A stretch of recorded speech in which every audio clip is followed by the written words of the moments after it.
It's 7:01.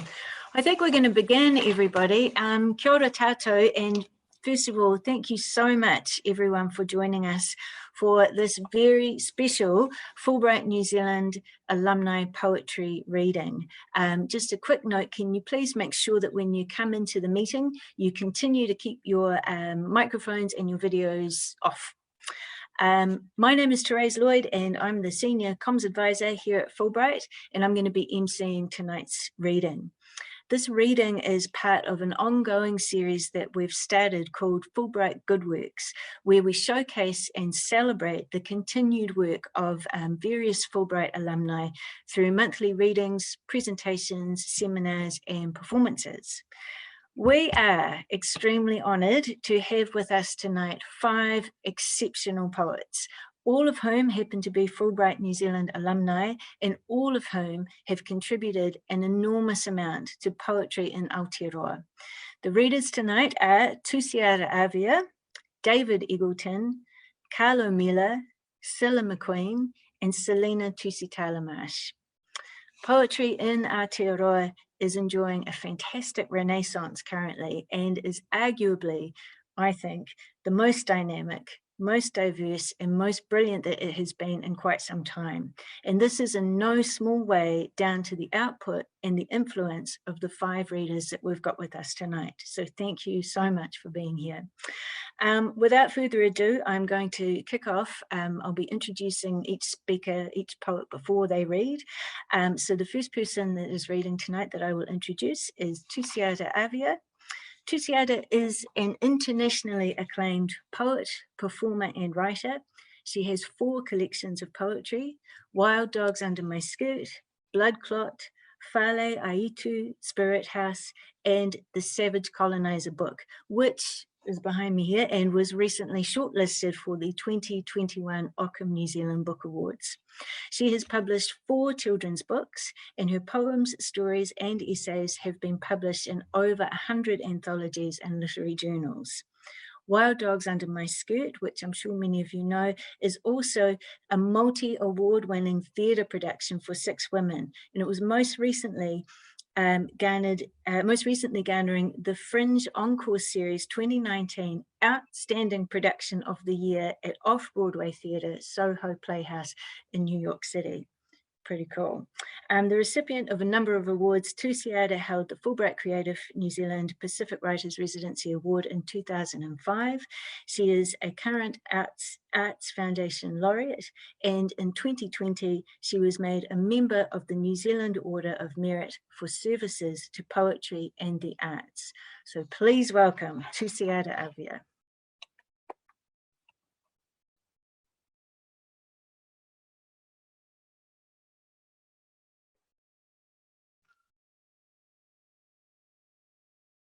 Ngā lore sui fua maua marilangi e mama.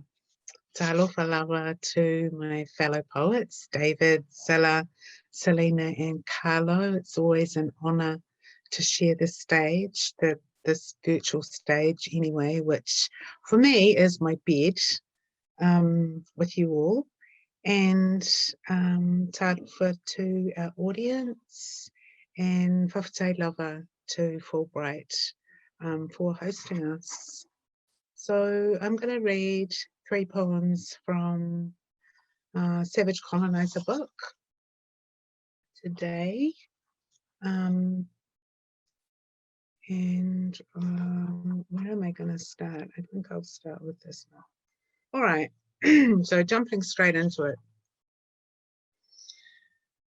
250th anniversary of James Cook's arrival in New Zealand.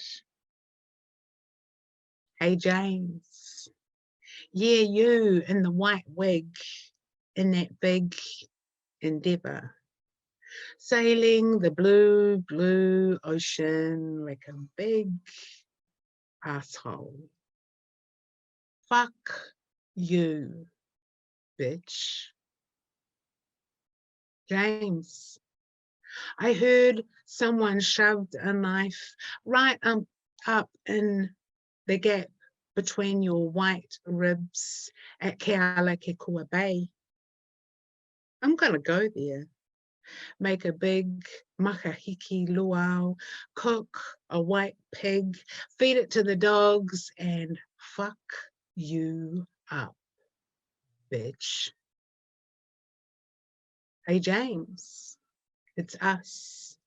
These days, we're driving around in SUVs looking for you. Or white men like you who might be thieves or rapists or kidnappers or murderers. Yeah, or any of your descendants or any of your incarnations, because you know, bitch, we're gonna fuck you up. Tonight, James, it's me, Leilani, Danielle, and a car full of brown girls. We find you on the corner of the Justice Precinct. You've got another woman and a headlock, and I've got my father's pig hunting knife and my fist, and we're coming to get you. Sailing round in your resolution, your friendship, your discovery, and your fucking free love. Watch your ribs, James, because I'm coming with kalani o pu'u, kane kapulei, kana ina, peawe o pala, kuka ilimoku, who is a god, and Nua'a, who is king with a knife. And then, James, then we're gonna fuck you up for good, bitch.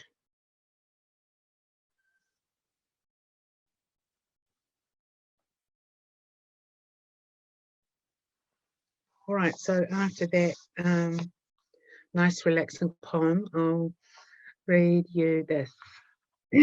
BLM, which of course is Black Lives Matter. I'm looking straight into the camera, my ancestors standing behind me. I'm holding my hands in my pockets. I'm holding my knee on his neck.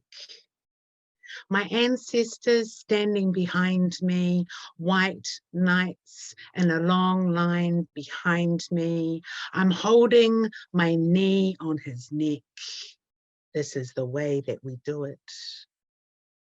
White knights in a long line behind me shout, look into the camera with pride. This is the way that we do it. This is your God-given right. Look into the camera with pride. Kneel like a prayer full of lynching. This is my God-given right. Crushing the head of the black man. Kneel like a prayer full of lynching. Behold the power of God, crushing the head of the black man. This is my God-given white. Behold the power of God, holding my hands in my pockets, ancestors kneeling to join me. We're looking straight into the camera.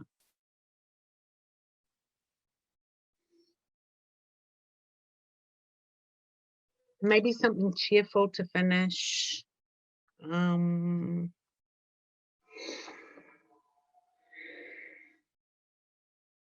How to be in a room full of white people. See the huge room. Count the brown and black people in the room again. Count to 1 or 2 or maybe 3. Count to only you again. Breathe in 1, 2, 3, 4, 5, 6, 7, 8, 9. Hold. Breathe out. 1, 2, 3, 4, 5, 6, 7, 8, 9. Hold. Listen to white people talk about and and.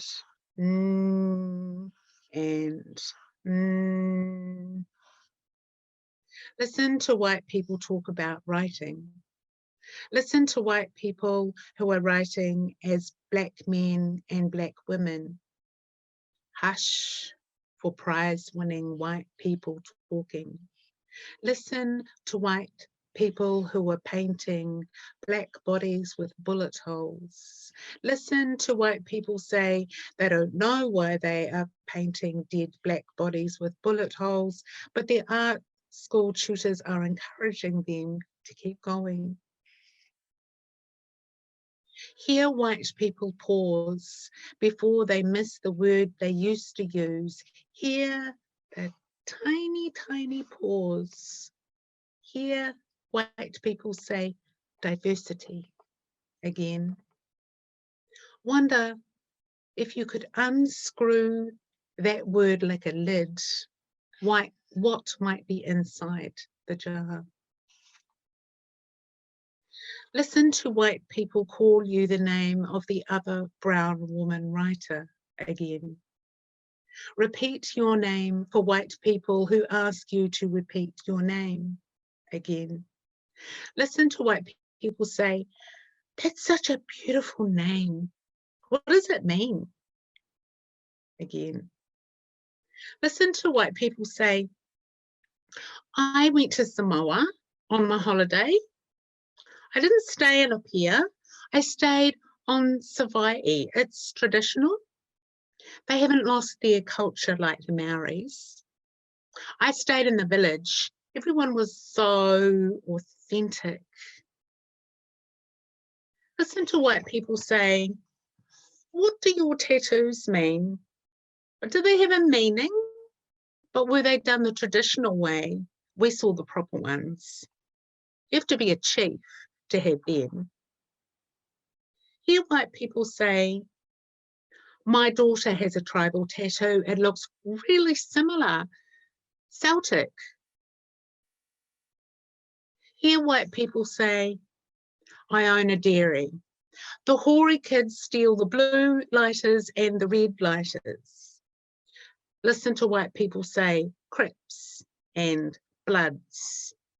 Listen to white people say, "Hoary" again, and look at you. Listen to white people say, "Well, you'll know what I mean." Listen to this in your head for weeks. Listen to this in your head for weeks. See white people clasp a brown hand. Hear white people mispronounce te reo again. Listen to white people talk about their roots and their discovery. Listen to white people talk about their research and their discovery and the discovery of their great, great, great. Listen to what funding white people have applied for again. Now they have whakapapa. Watch white people as you enter. Wonder if you'll have to empty your bag again, again, again. Breathe in, 1, 2, 3, 4, 5, 6, 7, 8, 9. Hold. Breathe out, 1, 2, 3, 4, 5, 6, 7, 8, 9. Breathe when you leave. Then feel so angry that you walk back in and walk around again. Pretend to white people that you're not watching them watch you again. Watch white people's eyes follow you when they leave again.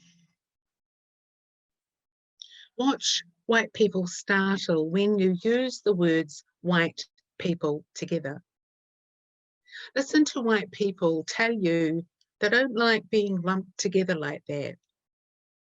Watch white people when black and brown people are killed again because they are black and brown people.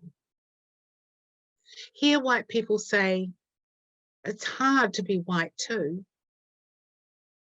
Listen to white people say, "I feel culturally unsafe."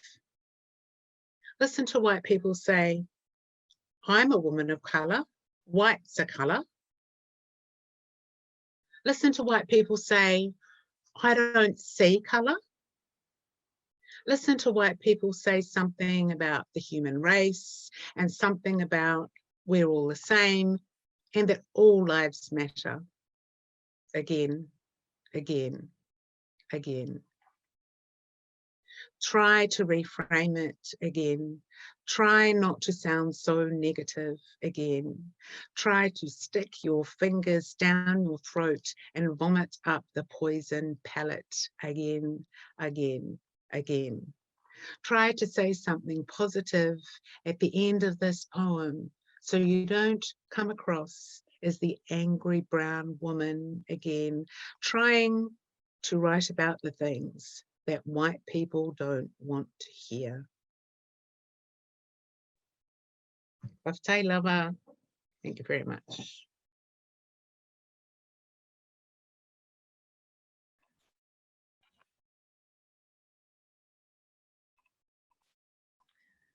Wow. Thank you so much, Tusiata. That was unbelievably powerful and not just a little bit terrifying. Thank you. Our next reader for this evening is David Eggleton. David Eggleton is, first let me just say, that poem that Tusiata just read is in her new book, the Savage Colonizer book, which has just come out from VP and is one of the ones that's shortlisted rather for the New Zealand Book Awards. Okay, so David Eggleton, our next reader, is a poet and writer of Palangi and Pacifica background living in Otipoti, Dunedin. He received the Fulbright Creative New Zealand Pacific Writers Residency Award in 2017. David is the former editor of Landfall, and he has published a number of poetry collections, as well as a collection of short fiction. His stories have appeared in several anthologies, including Best New Zealand Fiction, and his poems have appeared in a wide variety of publications, including Whitu Moana, Contemporary Polynesian Poems in English. The Wilder Years, which is his selected poems, is coming out through Otago University Press in May this year, so not long to wait. David is also the current Aotearoa New Zealand Poet Laureate for 2019 to 2022. Thank you so much for being here, David, and please welcome David Eggleton. Thank you, Trace. Noia Maori. I held the residency, the Fulbright Creative New Zealand Pacific Writers Residency in 2018 was actually when I went to Hawaii. I spent 3 months at the University of Manoa, based at the university, and I wrote a number of poems, and this is the first poem I wrote while I was there. This poem is called Hurricane Ode, and so because there was a hurricane, it was in hurricane season, and Hurricane Lane was due. So I wrote the poem about the events leading up to that. In a Honolulu diner before the hurricane, I am a big fan, all blades wearing, of Mexican ode poet Tabasco, so fiery, so spicy, so bitter, so sweet, senses compounded in one salt sob. I hiccup verbs, peppery with heat, confronted by fragrant tumble-down flowers, yellow and blue sky glare, tropic bowers flashing like a mariachi band, serenading, or a machete band harvesting sugarcane. Swish, swish, swish goes the ceiling fan, steel brushes sounding on a snare drum, coffee fountains from Americano valves, nets dredge seabeds and plonk contents gasping in the dark hold of Waikiki buses, watertight compartments in submarine dive. Pigeon vocabularies confound a slow-moving traffic cha-cha with brazen horns. Sidewalks trickle a torrid sweetiness through snail-smeared barometric dawn. Cast-off cloth unbound, we clap hosannas, hail the new thing, doff baseball caps to old, and surfers are summoned to snowy hills, become liquid, where caps toss adrift in loss, giraffe towers sway their hotel balconies, Hurricane Lane gathers ballooning clouds, butterflies, graveyards of plastic shards, the airborne Pacific garbage patch might fall, skull and crossboned on sunken Navy ships, and chase frail white herons to skulk inland. Wind wobbles a motor scooter's handheld ladder, the singing sirens of aimless ambulances. TV's lane might be the revolving eye of a god, bringing rain heavy as fists, leaving bruises. I'm aghast at this forecast, violent hurricano, this pressure drop, apocalyptic slam dunk. But what we get is only wild wind rush, a moody wind shear, water drop, slash, slash, and howls like orphans, widows, sisters, sinister, the trees bucking like horses in a rodeo, resonances rumble that might be whale song. All bamboo stands are bent in a tight knot. Places are shuttered, their doors pulled taut. They look almost vacant. Busy spaces bolted, the wind yahoos and whistles, things clang, pebbles uplifted fling against leprous walls. The building where we lodge wheezes and gasps. It lurches on foundations. Each room booms. Waves from far away surge up like shock troops. Banshees on roofs rap out their mating calls. Then downtowns freed by rainbows shine from you, monster of weather, you desperado, the breaking up of the impossible dreamboat, who took each island by the gurgling throat. Yes, your rain still beads me, trailing tendrils, and so I am prompted to pelagic memories. The mind has the eye of a hurricane at its center, and the eye of the hurricane has a drone at its center, and the drone a mind at its center, heading for open ocean. That's called the Hurricane Ode. This is the first poem I wrote. I haven't read it before, so I was sort of discovering it along with people listening. So I stayed at the lodge, which is part of the university campus, and then I decided to move down to Waikiki in Honolulu, close to the beach on the island of Oahu. And one day I was sort of just just wandering around, and I kind of started noticing things about Waikiki. So I wrote this. It's called Waikiki Oahu. Oahu is the island that Honolulu is on in the Hawaiian group. Waikiki Oahu. Red zone, green zone, blue zone, street zone, food zone, bed zone, dead zone. As if looking round cloud 9, seventh heaven, some resort island or some slum where the poor live and dream of owning something larger than themselves. The sun-tanned rough sleeper sits cross-legged on his traffic island, complete with coconut palm. The bearded rough sleeper in a blanket lies flat along the bench at a bus stop. The manic pram pusher, whose baby buggy contains only a loaded boombox blasting rap music, hurries skittering along, but stops to dole out a couple of dollar bills to each rough sleeper, fishing in a clutter of plastic bags tied to the pram handles. And the day is as dry as hot sand grains blown in from the beach 2 blocks away. The man paralyzed from the neck down steers his electric wheelchair onto the bus door ramp and down the street. He trundles a block or so to his busker's pitch on the boulevard next to Waikiki Beach. He stops first at a bike shop where the friendly manager helps him drape the set of small bells around his neck and over one arm that he then jiggles to make delicate music his Stetson hat that travels on top of the canopy over his wheelchair is now on the pavement in front of him. And here is where this wheelchair-bound performer will remain all morning, his jingle of bells competing with the roar of refrigerated ice cream trucks, the clatter of open-sided tourist trolley buses, and the clamour from Sheraton hotel workers on strike further along the road using megaphones and steadily banging on drums. So that's Waikiki Oahu, which I kind of just wrote from a day's observations. Part of our time on the residency, we get to travel around a bit, and I was lucky enough to end up going to the Big Island, which is actually called Hawaii.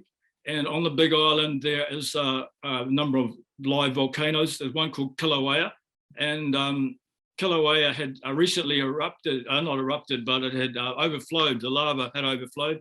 And so the after effects were still visible when I was there about a month or a while after this overflow of lava. So I wrote this about that experience of going to the Big Island of Hawaii. It's called Kilauea, Hawaii. Garlands of fire on the waves, caldera blowing hot and cold, magma hissing like a dragon, lava brighter than a tropical flower, snow settling above the rainforest. The sea holds and cloud holds, a scrollwork of ferns, shelters, chandeliers of orchids, beyond the bulge of black ripples of lava whacked by wind and sun glare.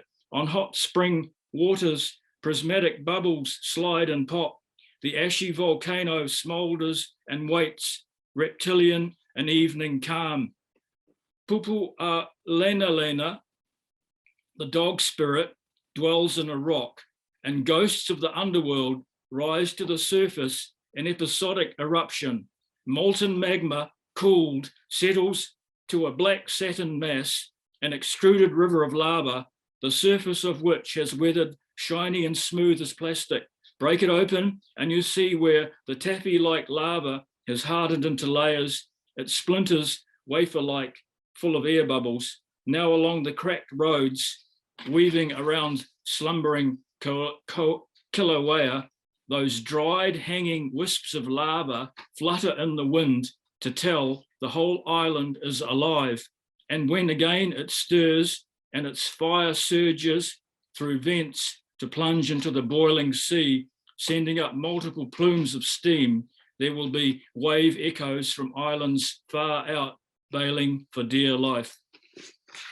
The final poem I'm going to read is another one I wrote while I was there. I took a few notes. I was kind of intrigued by the way they speak in Hawaii. They're kind of American, not just the American accents, but the different kinds of speech registers. I was thinking about this and I kind of ended up writing a poem which is kind of like about the things you hear on the media over there. There's a poem called The Wall. I wrote this in 2018. The Wall. Because it's their Mallory, these and all our rough notes must tell the tale that we knocked the bastard off, then split for tranquility base. Everywhere the glint of gold, wonderful things, but time to pull finger because more will mean worse. And I must get out of these clothes and into a dry ginger ale. Yes, any colour, so long as it's black. They are crying all the way to the bank. They are going to spend, spend, spend. Damn you, 1%ers. Every other millimetre, fool's gold. At the 13th hour, on the 13th day of the 13th month, cast and recast as an angler at the lake of darkness. Leave your cast as one who misspoke, then woke, who goes as a joke. He never kept his promise to build a wall greater than the Persian Gulf, the Great Wall of China, the firewall of the Pentagon, the Berlin Wall, the wall against Mexico, the West Bank Wall, a wall the size and weight of Manhattan, or 1 trillion drop dimes. Holy moolah was falling peacefully. The TV quietly blinked and bled. I never get out of bed for less than the price on my head. The engine idled and then it roared. with all its horsepower, it wouldn't be ignored. The leaf blower rocked and rolled every leaf to its appointed place. A shower of rebate coupons fell in the field. The heartland is a target poster drilled with bullets that tourists fly over, and the only thing growing is private prisons. Put a frame around it and put on the orange jumpsuit. Forget all those imaginary islands where Havana is smoking like a cigar. Forget all that crotch-specific longing for packed beaches, for the roadstead where sailing ships met, for blue jeans faded as Antarctica sky. All they ever deliver here are cardboard boxes full of computer parts, as if there is nothing outside the computer. But some boxes, I believe, contain pizza. Thank you.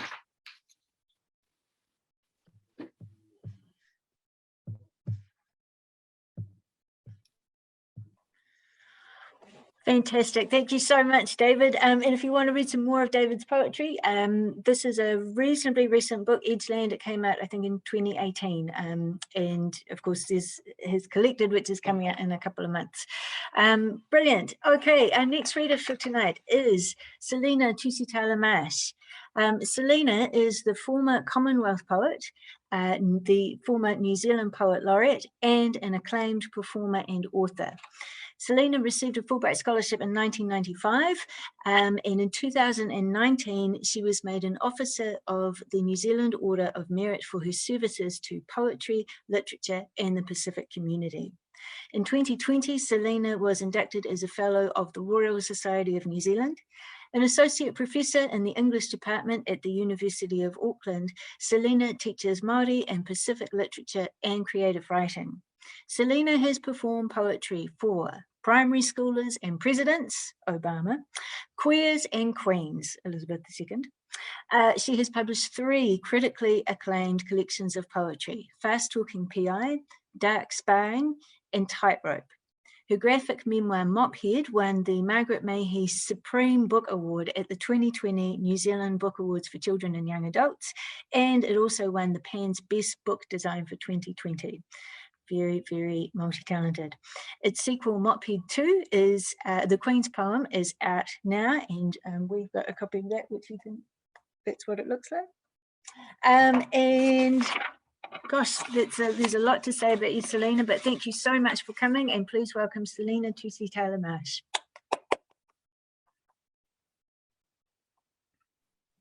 All right, talofa lava everyone. It's such a pleasure to be in the old Fulbright crew, especially to read with my sibling Poets Laureate David and Cilla, my Pacifica sisters Tusiata and Carlo. Hi everyone, so good to be here. So to tautoko my sister Tusiata with her Captain Cook poem, I'd like to read my Captain Cook poem. You can see we're a little bit different in our approaches. Breaking up with Captain Cook on our 250th anniversary. Dear Jimmy, it's not you, it's me. Well, maybe it is you. We've both changed. When I first met you, you were my change. Well, your ride, the endeavour was anyway, on my 50-cent coin, your handsome face was plastered everywhere, on money, on stamps, on all my world maps. My teachers spoke so highly of you. You were so Christian. You were second to Jesus, and both of you came to save us. But I've changed. We need to see other people, other perspectives, other world views. We've grown apart.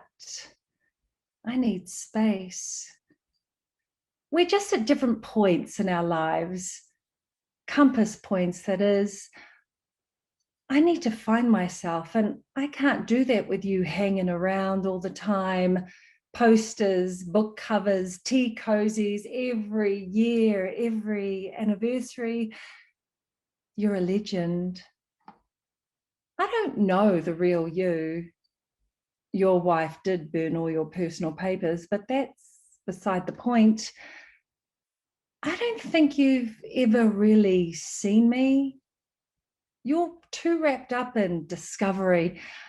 I'm sorry, but there just isn't room in my life for the two of you right now.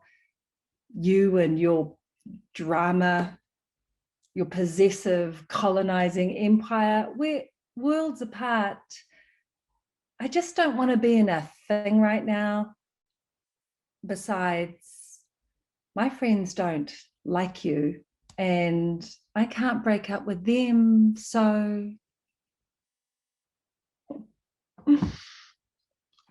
the second poem I'm going to read is just hot off the press. This is a book edited by my colleagues, Poetry, Method and Education Research, Doing Critical Decolonizing and Political Inquiry, edited by Esther Fitzpatrick and Katie Fitzpatrick, out by Routledge. So instead of submitting an academic essay about how I use poetry in the classroom, I thought, time for poetry. So this is my first reading of it too. Why I use a poem in every single classroom.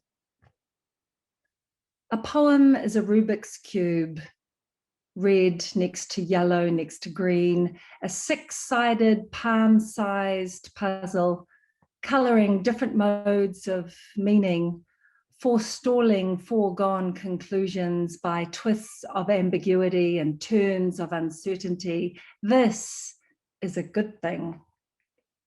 A poem is a swing door inviting non-resolution. A poem is a piece of gum stuck on the underside of your best shoe. Walking back in a logical deductive mode won't take you to the source, but making associative connections may. Poems are every ordinary leaf placed under a microscope, its veined highways and byways revealing our world, from stellar streams to bloodstreams. They show us how to see again, help us to question givens with their green complexity. A poem is a galaxy, infinitely interpretable from every vantage point we asteroid along its lines. A poem is a table on which I place a snow globe from Tahiti. We roll it back and forth as flakes fall on palm trees. Meaning is unstable. We examine and revise how we see, what we believe. A poem is an elevator. People get on and off at different levels. Some prefer the stairs. That's okay. They don't realize that poems are also stairs, that what is up is down. It'll be our secret. A poem is oyster ice cream, my invention. It shouldn't be done. It shouldn't be liked, but it is. It helps the pre-liquor full of protest deal with coexistent compliments and contradictions, question judgments, loosen convictions. And when they get down to the cone, they realize binary thinking is not enough. A poem is the first teacher who really saw you, lined up outside class, greeting, my, what beautiful brown eyes you have. And you tie that specialness around your hair for the rest of your life. A poem is that wise and gentle aunt who gives you what you need, not what you want, tells you to fetch something from the back of her closet, and you pull out a box of war letters from a father you are bent on dismissing. A poem is a barefoot bush runner where every ravine and every cliff, every stone, boulder and dirt trail, every river crossed, every hill climbed, peers her down to her basic human needs. Decisions are made in a more comprehensive context. Ethical issues may be addressed. A poem is a funhouse mirror. It's your face, but longer and thinner and not. It's your legs and arms, but rounder and skinnier and not. This distorted reality shows nothing and everything. A poem is a web so common, so complex, a silver feet of technical engineering spun from every spider's belly, weaving emotional dexterity if we see it in a certain light.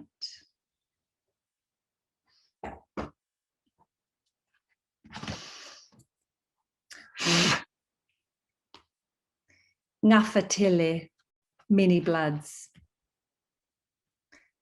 Blood girl lived in a sleepy how town with up all few bird words down. Blood girl scrubbed her skin with their bones, carbon, dirt, diamond, stone. Sleepy how town frowned, locked her far. Blood girl congealed, slipped through the bars, painted her why on all whose doors, carbon, fire, glass, ore. Ngawhatele drew his many hows down with flying whys and who shoulds around. Ngawhatele marked S's, noughts and crosses, crystal, ruby, sardonyx.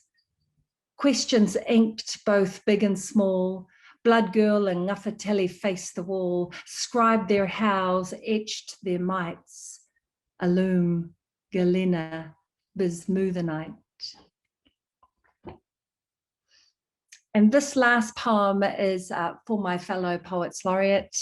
In Poet Laureate country, Hawke's Bay, Napier, Matahiwi Marae, in particular Te Mata Peak, or Te Mata the Face is what I've called this poem. Te Mata. Who will tu for me? Who will place their mat on the ground? Who will tautoko me? Who will sound the language of the people? Who will taula me? Who will flock and flow? Who will sit with me? Who can go where I go? Who will stand like tōtara? Who will rise to reach? Who will squat like banyan? Who will root to teach? Who will stand shoulder to shoulder with me? Who will lead the way? Who will kneel before me? Who will call me by all my names? Who will be led by line? Who will hold the space? Who will peak and trough with me and eat through mountain face? Who will be a window? Who will be a door? Who will be my mirror? Who will always want more? He will. No ordinary man under no ordinary sun. That one, they all say. That one. Whawhetai tele lava.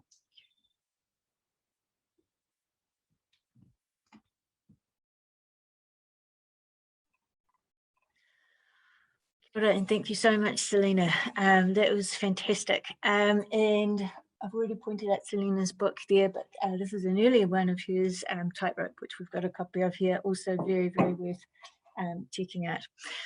So our next reader for tonight, we've only got 2 readers left. This has been fantastic so far, and thank you again, everyone. Our next reader tonight is Sila McQueen. Born in 1949, Sila has lived in Te Waipunamu for most of her life. After formative years in Dunedin and some travel, she settled in Motupohu Bluff in 1996. A poet, teacher, and artist, her honours and awards include a Fulbright Visiting Writers Fellowship, 2 terms of the Robert Burns Fellowship, a Goethe Institute Scholarship to Berlin, 3 New Zealand Book Awards in 1983, 1989, and 1991, an honorary doctorate in literature from the University of Otago in 2008, and the Prime Minister's Award for Literary Achievement in Poetry in 2010. She was named the National Library New Zealand Poet Laureate in 2009 to 2011, And in 2020, she was made a member of the New Zealand Order of Merit for services as a poet. Please welcome Sila McQueen.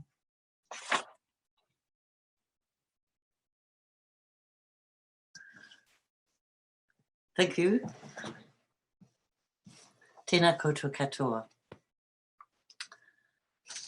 I'm reading from Poeta, which is from Otago University Press. I'll just fire on through these poems. Time on the surface, where water flows at the edge of shadow, willow tips arrow, ripples follow, and such things as dimples in time appear. A dimple in skin between here and here.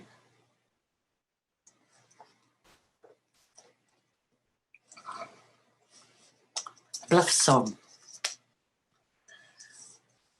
Sun strikes sparks from the garden where the axe blade flashes. This wooden house is rippled with seasons. Today I have read that the arrangement of matter reflects a pattern of quantum fluctuations in the early universe, a stretched slow motion chaos of bubbles and walls and voids, filaments, ripples and superclusters, signatures of the beginning, written in the thermal glow, cast up perpendicular by standing waves of gravity, clear as starfish.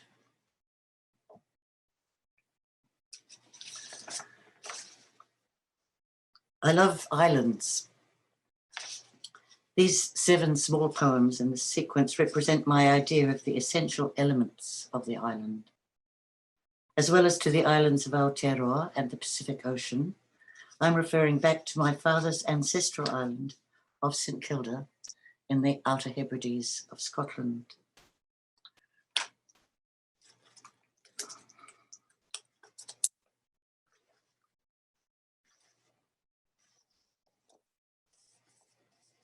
So the first element is altar.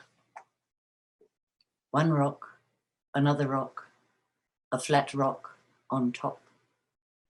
On this, we laid our sin, the great hawk that we killed for fear of sorcery. Our sin, because she was the last bird of her kind. Here the Amazon once laid a pair of antlers and a bowl of oil. And thanks for the being, for new life, another year.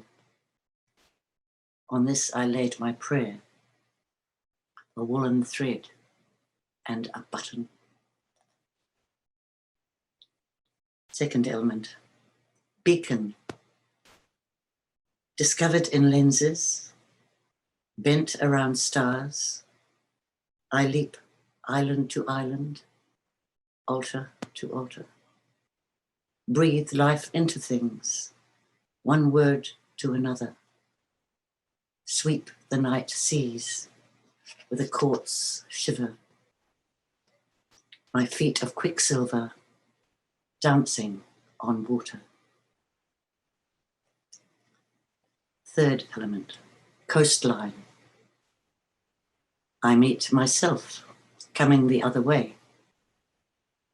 Distinguish between 2 grains of sand. No power on earth can change me. Nothing pins me down. Within my high and low, I belong to none. A sacred slate where law is written. Fourth element, time.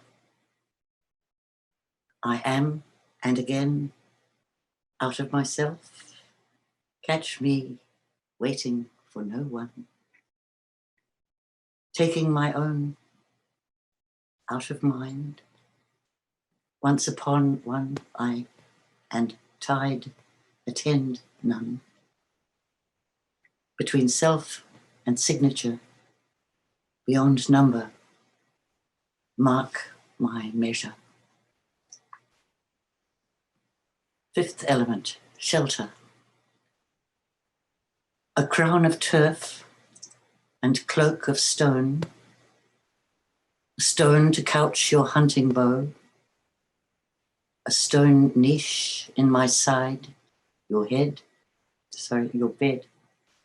That again, a stone niche in my side, your bed, a stone on which to lay your head, and coverings of puffin down. As you keep me, I am your keep, your harmony, your secret heart. I guard the flame and watch you sleep.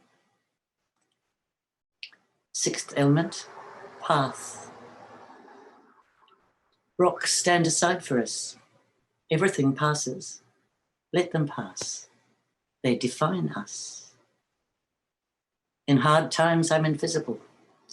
Softness makes me. Rain undoes me. I follow you. You can't shape me, nor I you, while you follow me. Touch me. Make me. I fall behind in time. Over and over you leave me, lose me, find me, take me, on earth but not in fire. In air I leave no trace. Water can't hold me. I'm everywhere and nowhere. Tickle me with your toes. I lie at your feet and still you seek me. And the last element is a well. You divine me by rod. Creatures catch my fleet scent. I can sound like a flute or a secret, springing from rock like a melody out of the bone of the being. I slip past your fingers, invisible, see through me, white pebbles, tokens of prayer. By sapling willow, arched and pegged with gannet's beaks, I gnaw the bond of iron. And then getting a bit more modern, to an unknown poet. I was in the middle of your poem on the internet when the electricity went out. You disappeared and left me mid-sentence in the darkened room, whereat I lost the gist and wandered out to the kitchen to poke the fire. I cannot tell whether you resolve the unspoken thing or whether it will return to haunt us. In the sudden darkness, I was leaning towards you impossibly far, stroking your temple and whispering incomprehensible fragments.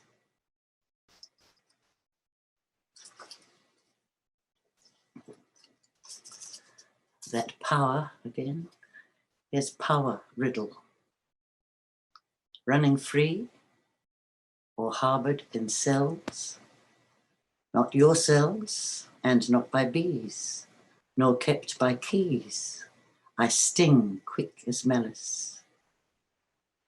I split trees. Rock holds me to its heart. It queers the compass. I can make the sky explode. Interrupt me. I'll give you lack.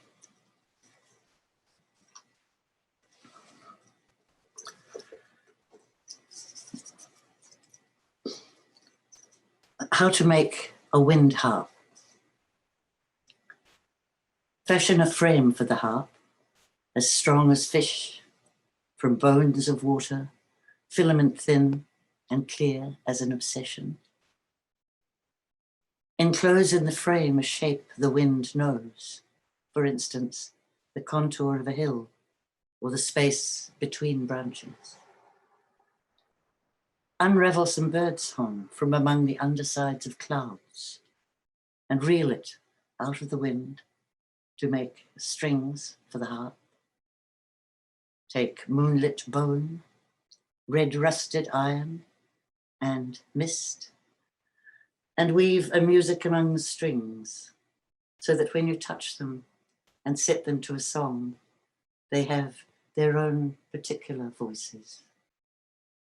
Then play the harp with fingers full of fear on the acute periphery of laughter.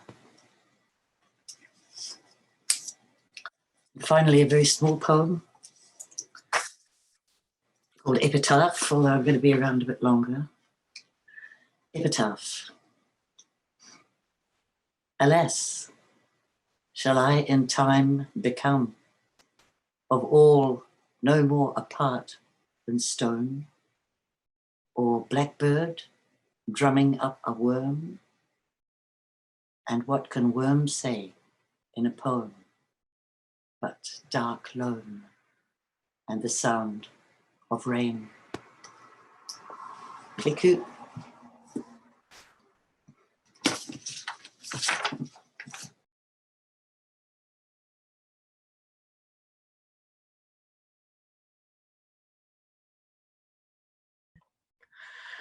Beautiful. Thank you so much, Cilla. And you can read more of Cilla's work in the book that she was reading, a lot of poems from the Poeta, which came out reasonably recently. Fantastic. Well, we are rocketing through and we're up to our very final reader for the night. Again, this has been amazing. Thank you so much. So, last reader for the evening. Dr. Karlo Mila is a poet, a writer, a mother, a researcher, and a leadership program director of Tongan and Pākehā descent, whose work often references the experiences of Pacifica peoples in Aotearoa and beyond. Karlo was a Fulbright recipient in 2015 in Hawaii, which she has described as one of the best experiences of her life. Her third book, Goddess Muscle, this gorgeous one here, was recently published just last year by Huia Publishers, and it was longlisted for the 2021 Ockham New Zealand Book Awards. So please welcome Karlo. Oh, kia ora tātou. Being in Hawaii really was the happiest time of my life, and kind of following on from David, I thought I would read some poems about being in Hawaii, beginning with this one, which is published nowhere, but I wrote a lot when I was there, and it's called Place of Departing Spirits. It is Matariki. I am diving off. Uku Moana. From here, the US Embassy, an odd jumping off place where Obama is the only one in a line of presidents who is not smiling. Windowless hallway to the land of the free. I sit amongst the earnest, empty sounds of waiting your turn. US is the place where dreams go to upsize, and here, during my lunchtime, using the free pen, silver chained to the desk, to write poetry. The writing on the wall here is cautionary. It's codes and clauses like brisk bad endings, should you be alien. I avoid the bad karma of reading it. And after many forms are filled out, stamped, I am asked for copies of my children's birth certificates. I am asked for a letter from my ex-husband proving that he gives his blessing. And now I will move to a poem about kukani loko, which means anchoring the cry from within. And it's an ancient sacred place filled with birthing stones where the ali'i used to go and give birth, and probably one of my defining memories of Hawaii. Anchoring the cry within. We are visiting Ku Kaniloko. Me, my mother, Mehana, and my boys are asleep in the car. We walk down the red earth road. I am barefoot, soaking up everything I can. We approach the two upstanding ancestors, in the form of rocks, swathed in light. We stop talking. We feel that thickness appear in the air, particles getting glutinous. Something else is here, remembering, breathing, being, belonging in a way that you might interrupt whatever it is, whoever they are, that which cannot be easily known. Kapu, you can feel it. Mehana stands at the feet of the two, her face towards the light, and we wait for the tourists to walk past.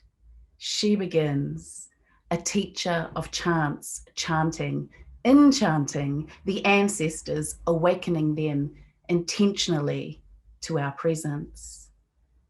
We dare to be here. We acknowledge you. Mehana turns her genealogy into the shape of words spoken, name after name, so they know who and how and why. I am grateful to be safe under her mantle. We approach what Martha has already dreamed out loud for me.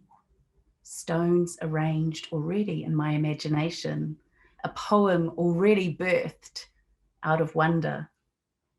Here we are. Mehana ushers the bottoms of Japanese girls off the rocks. Sorry. Later, we gather the fruit, the leis, the money, the offerings. We strip the boulders clean. It's not our way, Mehana explains. They are just showing their love, wanting to be part of the mystery that is us and is not us. Poem in hand, I wonder if my words are worthy. We sit under a tree, watch tourists come and go. Mehana has a knack of repelling them. They just know. We spend a long time looking at the deep dip where the sun sets in V-necked glory, golden citrine at the throat of the mocha. Stunning. Mehana speaks about how the military are the only ones allowed over that triangular dip, the one way through the mountains. And as if on cue, helicopters buzz like black mosquitoes overhead. She tells me, Maui was born in Waitanai. I believe her. Where else would he be born? A woman walks up with her boys. Mehana, it is me, Emma. They begin to olelo Hawaii. It is beautiful. I stand and catch fragments of its fluent echo, nod my head at the pieces I can piece together. I read them the poem. It does not feel bad. It is a remembering. It is a ritual. It is an offering that does not need to be cleaned off the rocks. They continue to olelo Hawaii.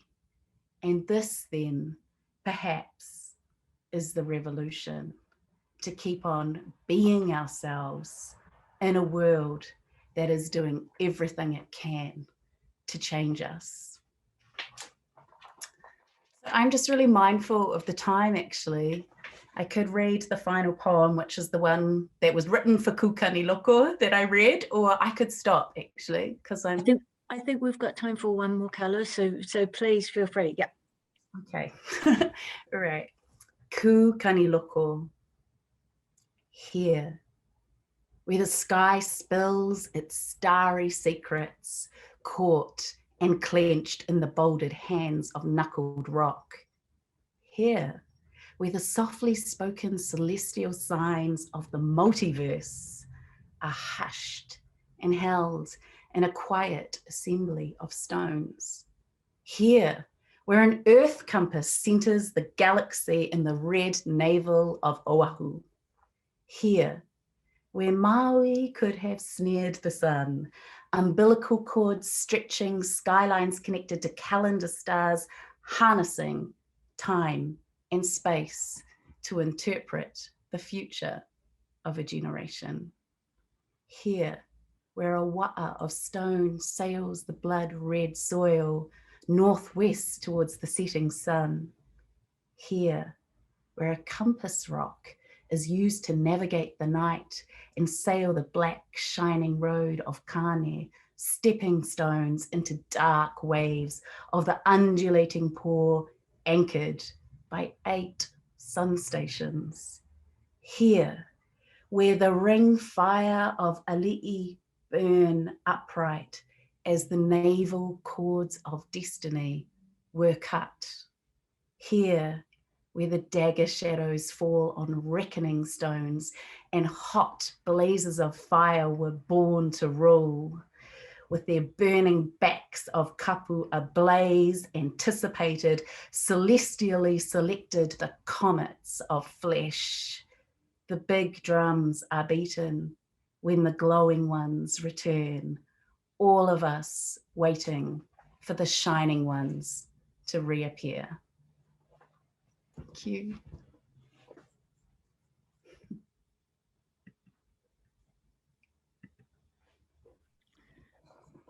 Thank you so much, Carlo. That was beautiful, and just such a gorgeous way for us to finish this fantastic reading. I just want to say thank you so much to all of our readers tonight. Our readers have been Tusiata Avia, Selina Tusitala Marsh, David Eggleton, Sila McQueen, and Karlo Mila. Thank you all for participating. You're all stars in the poetry world, and I'm a little bit starstruck, but it's wonderful to have you all here. So thank you so much. And thank you to everyone for joining. Just a reminder that we're having these Good Works presentations once a month. The next one that we've got Dr. Rangi Matamua, who is going to be talking about Matariki and how he has managed to more or less make that a public holiday himself. Yeah, so join us for that. Thanks again, everyone, for coming, and we'll see you again. Yes, thank you so much. And don't forget, you might be the perfect candidate for a Fulbright Award. That's right. Thank you, Magnolia, Program Manager. Yes. Thank you, poets. That was totally amazing. It was just wonderful. Thank you.